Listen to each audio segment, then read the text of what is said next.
High everyone, welcome back to my channel. कसे आहात तुम्ही सगळे? आज व्हिडिओची सुरुवात जी आहे ती मस्त हेअर चंपीपासून करते. म्हणजे काय होतं ना, की बरेच कामं असतात आपले रेग्युलर कामं आणि जे दुर्लक्ष व्हायची कामं असतात ना, ती आपण स्वतःसोबतच करत असतो. असंच काहीसं माझं जे आहे ना, गावाहून फिरून आल्यानंतर झालं, की म्हणजे हेअर वॉश करायचं आहे आणि लक्षात येतं, की अरे मी ऑइलच लावलं नाही. असं 1-2 वेळा माझ्यासोबत झालं आणि आमच्याकडचं हार्ड वॉटर त्यामध्ये तर प्रचंड भर घालत असतं आणि अशा पद्धतीने जे आहे ते डॅन्ड्रफ माझ्या केसांमध्ये जरा जास्त झाला आहे. म्हणून आज म्हटलं म्हणजे तुम्हाला दाखवायच्या हिशोबाने का असे ना, मी जरा जास्त वेळ जे आहे ते व्यवस्थित मसाज वगैरे करेल आणि असं स्वार्थी पद्धतीने जे आहे ते मी व्हिडिओची सुरुवात केली. तर मी इथे नॉर्मल जे माझं हेअर ऑइल आहे ना, गेल्या व्हिडिओमध्ये बघा मी तुम्हाला दाखवलं पण होतं, जी काचेची बॉटल होती ती खिडकीमध्ये ठेवली होती, तर ते गाळून घेतलं होतं मी आणि गाळून जे आहे ते एका बॉटलमध्ये भरून ठेवलं आणि जे आता एक्स्ट्राचं होतं ना, ते सगळं मस्त लावून घेते केसांना. आणि मी बऱ्यापैकी म्हणजे आठवण असली तर रात्री लावून घेते, नाहीतर मग सकाळी जे आहे अर्धा एक तास वॉश करायच्या पहिले जे आहे ते केसांना लावून घेते. आणि मी कितीतरी वर्षापासून ना असंच तेल जे आहे ना, म्हणजे नॉर्मल कोकोनट ऑइल मी लावणं बंद केलं आहे. काहीतरी ॲडिशन त्यामध्ये घालायचं आणि मग जे आहे ते केसांवर यूज करायचं, असं जे आहे म्हणजे एक्स्ट्राचं काही ना काही बेनिफिट्स मिळतात. आणि बाकी माझे हेअर जे आहे ते व्यवस्थित आहे. पण जे पण काही सत्यानाश होतोय ना, तो सगळा हार्ड वॉटरमुळे होतोय. आमच्याकडे सगळ्यांनाच हेअरचे प्रॉब्लेम जे आहेत ना, तर ते आहेतच. तर चला असो, मस्त मी इथे जे आहे केसांना तेल लावलं आणि बरेच लोक काय करतात ना, म्हणजे केसांना पूर्ण रूट्सपासून तर पूर्ण टीपपर्यंत तेल लावतात. पण मला असं वाटतं की त्याच्याने फक्त आपण जास्त शॅम्पू यूज करतो, त्यामुळे मी तिथे कधी लावत नाही. फक्त मी जे आहे ना रूट्सला तेल लावते आणि तुमचे जे खालचे तुम्हाला वाटते की स्प्लिट एंड्स वगैरे जे असतात ना, ते थोडे वाढत आहे, तर मग तिथे थोडं जे असतात ना, थोडं बारीक बारीक तेल तिथे लावून घ्यायचं. अदरवाईज म्हणजे तेल लावल्याने स्प्लिट एंड्स कमी होतात असं अजिबात नसतं. त्यामुळे जे आहे फक्त शॅम्पू तेवढा जास्त यूज होतो. म्हणून फक्त रूट्सला जे आहे ना, ते छान तेल लावायचं आणि मसाज करायची. चला, माझं हे काम आता कंप्लीट झालेलं आहे. कमीत कमी अर्धा ते 1 तास मला जे होतं ते केसांना तेल लावून काही ना काही काम करायचं होतं आणि म्हणून मी माझं बाथरूम जे होतं ना, ते तेल लावल्यानंतर म्हटलं हे मोठं काम जे आहे ना, ते व्यवस्थित कंप्लीट करून घेऊया. हार्ड वॉटरचं फक्त इफेक्ट फक्त म्हणजे स्किनवर आणि केसांवर तात्पुरता तेवढा नसतो, म्हणजे तो घरावर पण पडतो. आणि आमचं बाथरूम खूप जास्त खराब होतं आणि त्यातल्या त्यात जी टाईल आहे ना, तर ती अशी ह्या कलरची असल्यामुळे काय होतं ना, की त्याच्यावर जास्त भुरसट दिसायला लागते. आणि मी जे आहे ना, ते रूफ जे आहे ते क्लीनर जे आहे ना, ते यूज करते. मी प्रोडक्ट टॅग करून देईल, नाही तर मग डिस्क्रिप्शनमध्ये लिंक देते तुम्हाला. ॲक्च्युली म्हणजे तुम्हाला डायरेक्ट जे आहे ना, हार्डवेअरच्या दुकानावर पण ते मिळू शकतं, पण तिथे काय असतं ना, जी प्राईस असते ना त्याच प्राईसमध्ये तुम्हाला ते मिळेल. पण तुम्ही ऑनलाईन जर बाय केलं ना, तर तुम्हाला 20-25 रुपयांची जी असते ती ऑफरप्रमाणे सूट असते. मग त्यामुळे ते बरं पडतं आपल्याला घेणं आणि टेन्शन पण नसतं. म्हणजे मी जी यूज करते ना, त्याचीच लिंक तुम्हाला देईल. म्हणजे चांगलं आहे ते, ॲसिडसारखं काम करतं. आणि ॲसिडने काय होतं ना, बराचसा त्रास व्हायला लागतो ॲसिड जर यूज केलं. तुमच्याकडे हार्ड वॉटर असेल ना, तर मग तुम्ही घेऊनच टाका. म्हणजे लावल्यानंतर मस्त स्क्रब करून घ्यायचं, पूर्ण जे आहे ब्रशने घासून काढायचं आणि 5-10 मिनटं पडू दिलं ना, थोडं जेवढा वेळ पडू द्यायचं तेवढा वेळ पडू द्या आणि नंतर मग परत घासून जे आहे बाथरूम वॉश करून घ्यायचं. मग त्यानंतर मी अंघोळ वगैरे मस्त करून घेतली, हेअर वॉश वगैरे केलेलं आहे. आणि काल परवाच्या दिवशी बेडशीट चेंज केली होती, पण ऑलरेडी माझं मशीन लावलेलं होतं, म्हणून मी ही बेडशीट काही वॉश करायला टाकली नव्हती. म्हणून ती आज मी अंघोळला जायच्या आधी लावून गेली होती मशीनला. आणि आता म्हटलं जे आहे वाळवत घालून देऊया. आणि आता उन्हाळा सुरू झाला तर कपडे सुकवण्याचं आता काही टेन्शन नाही. म्हणजे 20 मिनिटात सुद्धा कपडे सुकतील एवढं जे असतं ना, ऊन आतापासून पडायला लागलं आहे.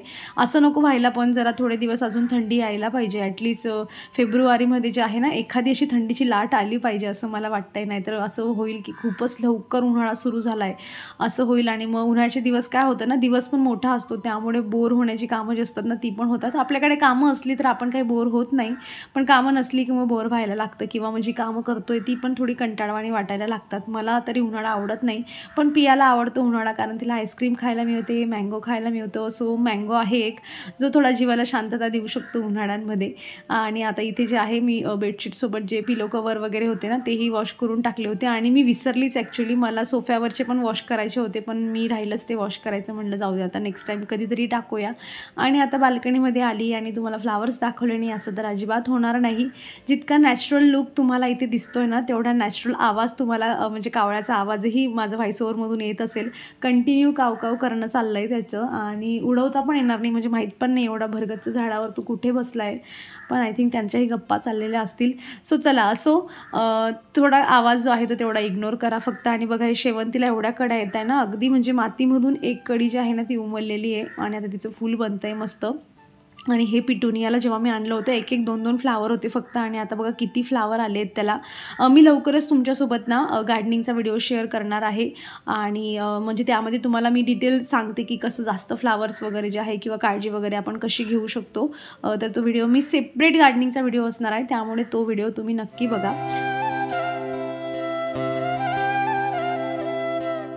म्हणजे ना बऱ्याच म्हणजे 5-6 महिने तरी झाले असतील आणि मी Ajioवर काहीच ऑर्डर केलेलं नव्हतं.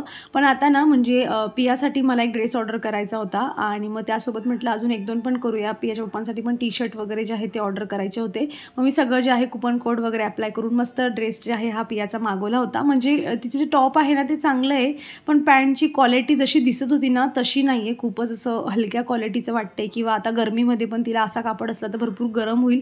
आणि स्पेशली मला जो कापड आहे ना पॅन्टचा मला तो आवडलाच नाही, आणि म्हणून म्हटलं चला रिटर्नच करूयात. तर मग असं थोडं डिसअपॉइंटेड होतं ना की आपण एवढं स्क्रोल करून करून गोष्टी ज्या असतात ते निवडलेल्या असतात, आणि मग त्यानंतर अशा गोष्टी आल्यानंतर परत त्याला रिटर्न करायचं म्हटल्यावर टेन्शन येतं.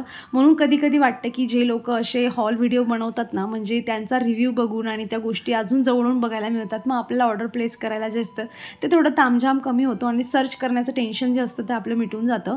पण Ajioचे एवढे जास्त व्हिडिओ नसतात, आणि त्यातल्या त्यात म्हणजे मिशो वगैरे पाहिजे तर त्याचे भरपूर व्हिडिओ मिळतात, पण Ajioचे एवढे जास्त नसतात.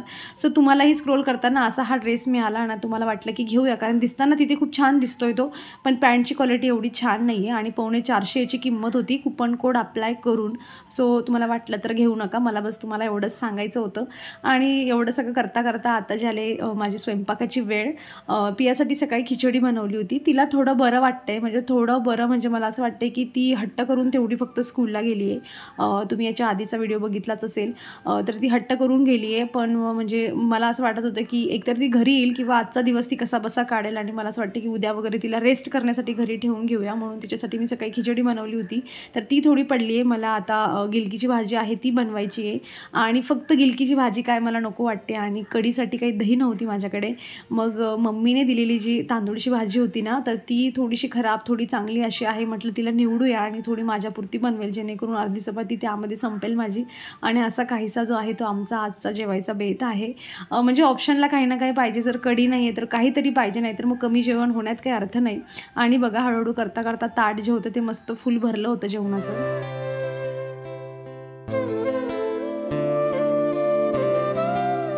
मुलचंदमधून कुठली साडी घेतली हे बऱ्याच लोकांनी गेस केलं होतं, आणि मी ही साडी घेतलेली आहे.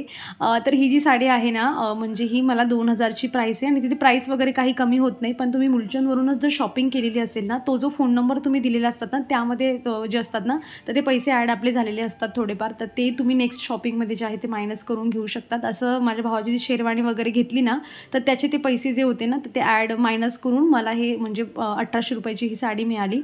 आणि खरं तर सांगायचं म्हटलं ना तर मला एक कमेंट आली होती की मी तुला सांगू का की तुला ना साडीची अजिबात चॉईस नाही आहे. आणि खरंच मला पण अगदी म्हणजे असं कॉन्फिडंट मी नाहीच आहे की मला साड्यांची खूप छान पारख आहे असं, कारण तुम्ही बघितलं ना 9 वर्षात माझ्याकडे एवढ्या साड्याच जमा झाल्या आणि मी घेतल्याच नाही, त्यामुळे मला एक्सपिरियन्सच नाही एवढा जास्त. आणि मी फ्युचरचा विचार करून जास्त साड्या घेत असते, त्यातही कन्फ्युजन आपलं असतंच. पण नाही, मला एवढी जास्त पारख नाही आहे खरं सांगायचं म्हटलं तर. तसं त्यांचं म्हणणं पण बरोबर होतं कमेंटमध्ये. आणि मला अशी साडी पाहिजे होती, म्हणजे माझा कन्सर्न मी तुम्हाला त्या व्हिडिओमध्ये जो होता सांगितला होता की मला साडी कशी पाहिजे. सो मी हॅपी आहे, जसं आहे तसं आहे. फ्युचरमध्ये हळूहळू जे आहे मला एक्सपिरियन्स येईल आणि मग मी छान छान साड्या विकत घेईल, तेवढा कॉन्फिडंट आहे मला. लगेच त्यामध्ये पस्तावा करण्याची काही गरज नसते. बऱ्याच वेळा असं होतं आपण गोष्टी घरी आणतो आणि आपल्याला भरपूर पस्तावा येतो. काही पस्तावा करायचा नाही. घेताना जी मनस्थिती होती ना आपली तिची आठवण करायची आणि सोडून द्यायचं सगळं. सो साडी अशा पद्धतीने आहे आणि मला लिटरली भरपूर आवडली आहे आणि घालून छान दिसेल. आपण वेअर कसं करतो त्या दिवशी आपण किती प्रसन्न आहोत त्यावर ते सगळं डिपेंड असतं आणि सगळं मस्त छान खुलून दिसतं, असं थोडीशी माझी थिंकिंग आहे. आता हे ब्लाऊज वगैरे जे आहे ना तर मी विचार करते की भाऊ थोडा लवकर जाणार आहे तर त्याच्यासोबत जे आहे ब्लाऊज देऊन द्यावं, जेणेकरून तिथे जे आहे ना स्वस्तात मस्त शिवलं पण जातं जरा, आणि ज्यांच्याकडे मी टाकते ना ते कमी पैसे पण घेतात आणि व्यवस्थित पण बसवतात. चला, साडीची गोष्ट झाली आहे आणि आता मला माझ्या आवडीचं काम करायचं आहे. चला तुम्हाला दाखवते. किती किती दिवस झालेत हा सगळा सामान मागवून आणि मला रचायला काही म्हणजे वेळच मिळत नव्हता की रचणं म्हणजे सामान कुठेतरी जागच्या जागी ठेवणं, ऑर्गनाईज करणं. बाय द वे 2 कमेंट आल्यात यावेळी. रचणं म्हणजे काय असतं? तर रचणं म्हणजे ऑर्गनाईज करून ठेवणं, ज्याची जागा जिथे असेल तसं ठेवणं, असा त्याचा अर्थ होतो. तर चला आता हे सगळं मला सेट करायचं आहे आणि मला माहिती आहे पहिल्याच दिवशी आपल्याला काही एक्सपिरियन्स नसतो. हळूहळू आपण जसं 1-1, 2-2 दिवस पुढे जातात, आपण गोष्टी नोटीस करतो, तसं आपल्याला रिअलाईज व्हायला लागते की अरे हे इथे नाही, हे इथे ठेवलं गेलं पाहिजे. पण माझी एक्साइटमेंट जी होती ना ती फार अनदर लेवल होती. प्रत्येक वेळासारखी जशी आपली प्रत्येक वेळा किचन सजवण्याच्या बाबतीत जी असते ना तशीच माझी आज पण आहे. आणि याच्या पुढेही कुठलेही कितीही माझे किचन डेकोरवर व्हिडिओ येऊ द्या, माझी एक्साइटमेंट नेहमी अशीच असणार आहे आणि तुमची मला समजून घेण्याची एक्साइटमेंट पण तेवढीच असणार आहे. मला माहिती, कारण बायकांना फक्त बायकाच समजून घेऊ शकतात. चला असो, तर हे जे हँगिंग प्लांट होते ना तर मी ना सध्या यांना किचनमध्ये ठेवते. म्हणजे यातलं एक मला किचनमध्येच यूज करायचं आहे, पण एक ना म्हणजे बनाना, पर्ल ऑफ बनाना असं काहीतरी म्हणतात आय थिंक त्याला, ते मला घ्यायचं आहे एक आणि ते मी किचनमध्ये यूज करणार आहे. पण सध्या म्हटलं आता हे सगळं किचनमध्ये मस्त ऑर्गनाईज करून ठेवूया, म्हणून काय कुठे कसं ठेवायचं ना, तर त्याचं ही गोष्ट आता सध्या जी आहे ती गंमत चालली आहे माझी.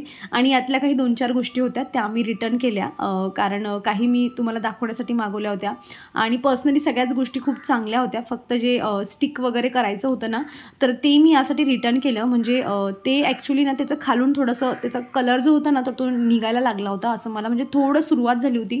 आणि म्हटलं पिया आहे घरामध्ये आणि मुलांचं जातच लक्ष आणि तिची फ्रेंड वगैरे पण येते खेळायला, मग आपलं लक्ष नसताना त्यांनी थोडं अजून ते निघू शकतं, किंवा मग मी रिप्लेस करून दुसरं मागवलं असतं. पण म्हटलं जाऊ दे आता नेक्स्ट टाईम मागवते कधीतरी, तर ते मी एक रिटर्न केलं. आणि ते झाडूसारखं होतं ना 3 झाडू, तर ते ना मला ॲक्च्युली चेस्ट ऑफ ड्रॉवर मी मागवलेले आहेत. म्हणजे माझं ड्रेसिंग युनिट जे आहे ना ते मला क्रिएट करायचं आहे. तर म्हटलं तेव्हा ऑफर वगैरे असेल ना, कारण मी आता जे सामान मागवलं ना त्यामध्ये ऑफर वगैरे काहीच नव्हती. मी असंच तुम्हाला दाखवण्यासाठी मागवलं होतं आणि काही मला पाहिजे होता. तर म्हटलं तेव्हा ते आल्यानंतर मी त्याला ऑफरमध्ये मागवेल. आणि आपलं कसं असतं 5-10 रुपये सेव्ह झाले म्हणजे खूप होतं नाही का, तसंच काहीतरी माझा कन्सर्न होता. सो ज्या ज्या गोष्टी मला आता सध्या हल्ली पाहिजे होत्या ना तेवढ्या मी ठेवल्या आणि 2-4 गोष्टी मी ज्या आहेत त्या रिटर्न करून दिल्या. आणि जे छोटे छोटे प्लांटर्स तुम्ही बघताय ना, ही मागच्या एका व्हिडिओमध्ये मी तुमच्यासोबत शेअर केलं होतं, कारण ते उशिरा रिसीव्ह झालं होतं मला. आणि हे सगळ्यांची लिंक जी आहे ना, ज्या ज्या गोष्टी मी आता ठेवलेल्या आहे यांची सगळ्यांची लिंक मी तुम्हाला डिस्क्रिप्शनमध्ये देऊन देईल. आणि काय होतं ना, बऱ्याच वेळा ना मी गोष्ट म्हणजे प्रोडक्ट जे आहेत ना ते टॅग करून देते, कारण काय होतं की प्रत्येकजण जे आहे ना म्हणजे खाली लिंक्स नाही चेक करत, तरीही माझ्याकडून लिंक्स मागितल्या जातात की याची लिंक दे म्हणून. मग मी जर ते फ्लिपकार्टला अवेलेबल असलं ना आणि सेम रेंज असली ना त्यांची, तर मग मी ते प्रोडक्ट टॅग करून देते. अशातली ती गोष्ट असते, म्हणजे तुम्हालाही शोधायला इझी होऊन जातं आणि मलाही नंतर लिंक द्यायचं काम राहत नाही. आणि आता हा छोटासा मस्त प्लांटर जे आहे ना, या सगळ्या आता मागवलेल्या गोष्टींमधून मला हा एलिफंट एवढा आवडला आहे ना, म्हणजे तो बघताच ना मला एवढा आवडलेला होता. यावर एक कमेंट पण होती की याचे रिव्ह्यू नाही आहेत, तर तुम्ही माझ्यावर ट्रस्ट करून जी लिंक मी तुम्हाला देईल ना तर त्यातून तुम्ही डायरेक्ट जाऊन घेऊ शकतात आणि इझी रिटर्न होऊन जातं मिशोवर. त्यामुळे काही टेन्शन नसतं, ते प्रोडक्ट वगैरे एवढं चेक करत नाही, फक्त बॅग वगैरे व्यवस्थित सांभाळून ठेवायची आणि गोष्टी रिटर्न होऊन जातात, पैसेही व्यवस्थित अकाउंटमध्ये येऊन जातात.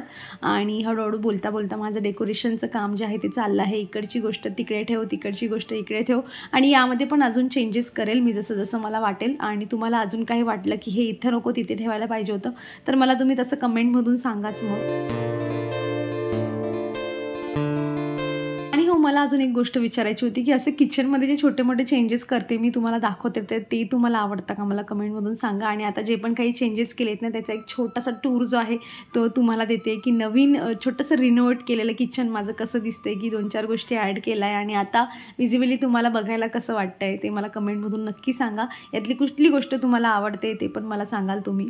आणि अजून चेंजेस होतील, हळूहळू मी करेल चेंजेस, पण सध्या तरी माझं जे मस्त स्वप्नातलं किचन आहे ना तर ते अशा पद्धतीने दिसतं आहे आणि खूप मस्त वाटतं. म्हणजे ग्रीनरी ॲड केली ना आपण किचनमध्ये, कुठल्याही रूममध्ये तुम्ही थोडं फेक प्लांट असो किंवा रिअल प्लांट असो तुम्ही ॲड केलेत ना की मग दिसायला ते तेवढी जागा खूप छान दिसायला लागते. हाच कोपरा किती रिकामा रिकामा वाटायचा आणि आता बघा किती मस्त छान भरून मस्त दिसतोय. हे पण शेल्फ भरपूर रिकाम्या होत्या, आता हळूहळू त्या पण भरताय. सो छान वाटतं असं आपलं घर आपण आपल्या पद्धतीने रचून ठेवलं तर.